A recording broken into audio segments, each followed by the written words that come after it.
বন্ধুরা, আজকে তোমাদের জন্য আবারও একটা নতুন স্বাদের ডিম পরোটা নিয়ে চলে এলাম।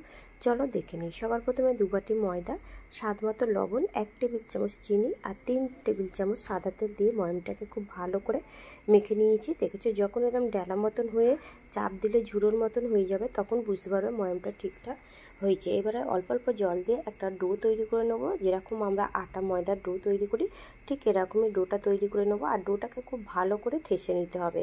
আবারও আমি এটাকে নিচে নামিয়ে খুব ভালো করে থেসে নেব। যত ভালো করে থেসে নেবে পরোটা কিন্তু ততটাই সুন্দর হবে। এবারে এখানে আমি লেচিগুলোকে কেটে নিয়েছি।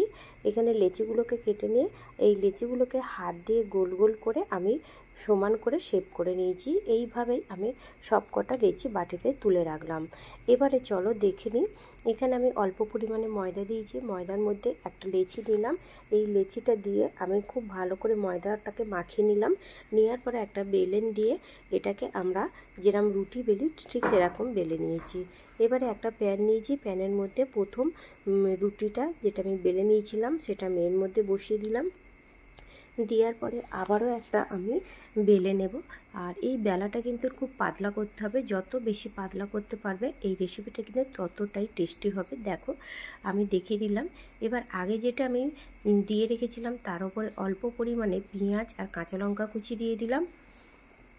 তোমরা এখানে ঝালটা স্বাদ মতন দিও। আর একটা গোটা ডিম আমি এখানে দিয়ে দিচ্ছি। একটা গোটা ডিম দেওয়ার পরে এর উপরে আমি দিয়ে দেব অল্প পরিমাণের নুন। আমি ছড়িয়ে দিচ্ছি। নুনটা তোমরা তোমাদের স্বাদ মতন দেবে। তারপরে নুন দেওয়ার পরে এখানে আবারও আমি এর উপরে বাকি যে পেঁয়াজ আর কাঁচা লঙ্কাটা ছিল এর উপরে আমি দিয়ে দিলাম। এইভাবে পুরোপুরি হাফ পেঁয়াজ আর একটা কাঁচা লঙ্কা আমি সবটা এর মধ্যে দিয়ে দিলাম। এবারে আর যে একটা আমি রুটি বেলে নিয়েছিলাম সেই রুটিটা ঠিক এর উপরে আমি সমান করে চাপিয়ে দিচ্ছি। এই প্যানের উপরে দিয়ে যদি এই রেসিপিটা সেট করা হয় তাহলে এটা রাঁধতে কিন্তু খুব সুবিধা হয়। এবারে এই চারধার থেকে হাত দিয়ে এটাকে পুরোপুরি চেপে সিল করে দিতে হবে। ঠিক এইভাবে চেপে দিতে হবে। এবারে এটাকে আমি গ্যাসের ওভেনে বসিয়ে দেবো। দেখো গ্যাসটা অন করে দিয়েছি। এবারে বসিয়ে দিয়ে মিডিয়াম টু লো ফ্লেমে রেখে 2 মিনিট এটাকে আমি রান্না করে নেব। 2 মিনিট পর যখন দেখবো ওপর থেকে শুকনো হয়ে এসছে তখন এর উপরে অল্প পরিমাণে সাদা তেল আমি দিয়ে দিলাম। সাদা তেল দেওয়ার পরেই সঙ্গে সঙ্গে দেখতে পাচ্ছ কতটা সুন্দরভাবে এটা কিন্তু ফুলে উঠেছে। এবারে এটাকে আমি উল্টে নেব একটা স্প্যাচুলারের সাহায্যে। দেখো এরকম টানলে কিন্তু খুব সহজে প্যান থেকে উঠে আসে। এবারে এই ফুলোটা তোমরা দেখতেই পাচ্ছ কতটা টেস্টি হবে এই রেসিপিটা। তোমরা অবশ্যই বুঝতে পারছো কারণ এর ভিতরে ডিম আছে।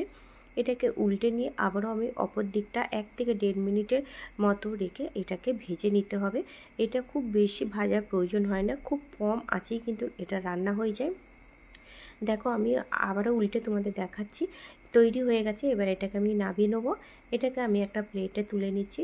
তৈরি হয়ে গেছে আমার আজকের রেসিপিটা তোমাদের কাছে কেমন লাগলো বন্ধুরা অবশ্যই কমেন্ট করে জানাবে। আর ভালো লাগলে অবশ্যই একটা লাইক দিও। আমার চ্যানেলে নতুন বন্ধু হয়ে থাকলে অবশ্যই চ্যানেলটিকে সাবস্ক্রাইব করবে।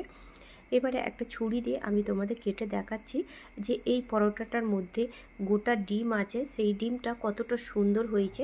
দেখো আমি দেখিয়ে দিচ্ছি। দেখো কেটে নিচ্ছি। দেখো কতটা সুন্দর হয়েছে। এটা একটা লোভনীয় টিফিন।